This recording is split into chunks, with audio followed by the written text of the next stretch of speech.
going to grab one off the table, actually, if I can. Actually, just a sec. One piece that stood out immediately was Unnumbered Sparks. It was a kind of a large-scale sculpture in a physical space commemorating the 30th anniversary of TED, with a projected shared web experience on it. So hundreds of people using their mobile devices through a web interface, kind of experimenting together on one shared sculptural experience outdoors. So very kind of unexpected, and a great combination of both art and technology. Technology now has a much bigger role in understanding what it means to be human. So this was a great device for kids with asthma. It was a physical device that you blew into that was linked with you link with your iOS and Android devices, and it's a whole gaming system where you are this fish and you have to blow into the device to get higher up and to collect all these points.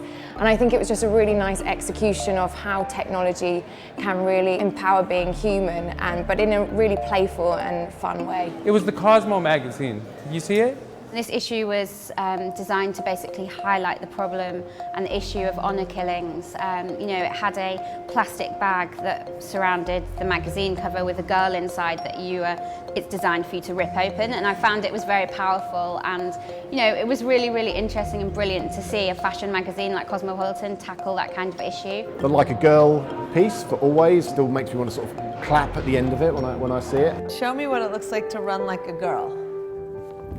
I haven't seen many pieces that champion women's causes or girls' causes like this. It's thoughtful, it's poignant, it slowly pulls out truth from anyone who's watching it. Here's a company that's really thrown down with a positioning that is in complete alignment with their product. It's a beautiful, modern insight. It's really well written. What advice do you have to young girls who are told they run like a girl, kick like a girl, hit like a girl, swim like a girl? Keep doing it, because it's working. The words that you're getting, if we're thinking about writing, are the words that real people speak, which is where I personally think the greatest words come from. Anything too contrived or forced or clever is where things tend to get a bit of rubbish. There was a campaign for a life jacket. I'm awful remembering names of work, so if it's yours, I'm really sorry. I think it was for Guy Cotton, and it was a immersive film experience which worked on the computer and both on tablet. Just really nice little idea of just making you experience drowning, and you've got to stay afloat with your gestures that you do. And as we're scrolling and scrolling and scrolling, which is the mechanism which is keeping us above water, we start to get tired and our arms starts to get tired, particularly on iPad. And for me, there was a really, really great connection between realizing in our minds that this is very tiring just on my tablet, and how tiring would it be when I was in the sea. One that I'd like to discuss a little bit, only because I freaking loved it. It was an American spot for a furniture store, and it involves a Midwestern middle-aged couple sitting on their new Chesterfield couches, and they're enjoying their new couch that they've bought, and one of them says to the other one, "Puts the old furniture to shame." And then suddenly the coffee table looks and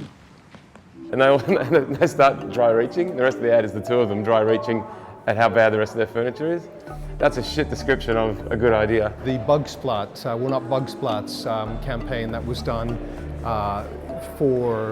in order to counter the drone operators dropping bombs on villages. When the human beings on the ground roll out this massive piece of fabric or paper or whatever it was with a giant picture of a young girl on it who was from that village, whose parents were killed because of a drone operator, you have to think what an incredibly innovative yet simple way to address this problem. There's a village in Germany where there's always a Nazi protest every year, and the Anti-Nazi League decided to penalise that protest by actually getting people to donate to the anti-Nazi charity for every metre that the Nazis actually marched, which of course is incredibly confusing for the Nazis, and the video is actually very funny, showing them very confused, not knowing whether to stride forward with their right-wing rage or not. The homeless fonts, it was taking homeless people's cause into a space where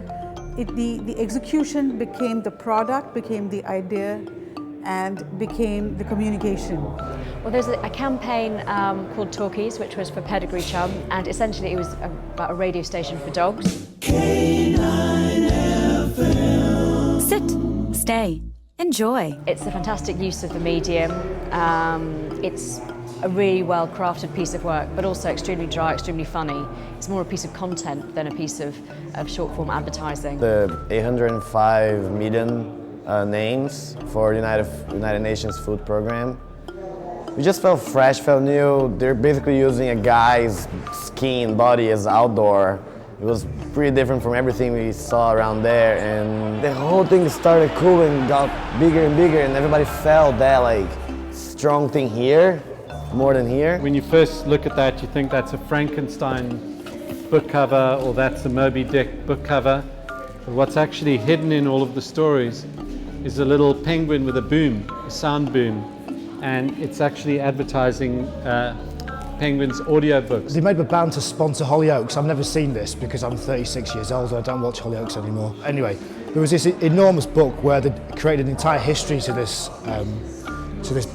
band, and it was great to see, because it was just seeing a piece of writing that was just, you know, seeing how far you could push it and just run with it. The Honda R interactive film. It's both impressive on a storytelling standpoint and it's impressive technologically. There's two parallel stories that run and you can flick between the two at any point and it's always seamless. It was just, done in such a, wonderfully executed and strategically dead-on way in what's usually maybe a more boring category with cars. Someone said, hey, come and have a look at this. And you watch someone else do it and you're like, get out of my way, let me do it. And then you start doing it. You're like, I must find the moment where it's going to break, and you never do. And you're thinking, fuck, they've done this.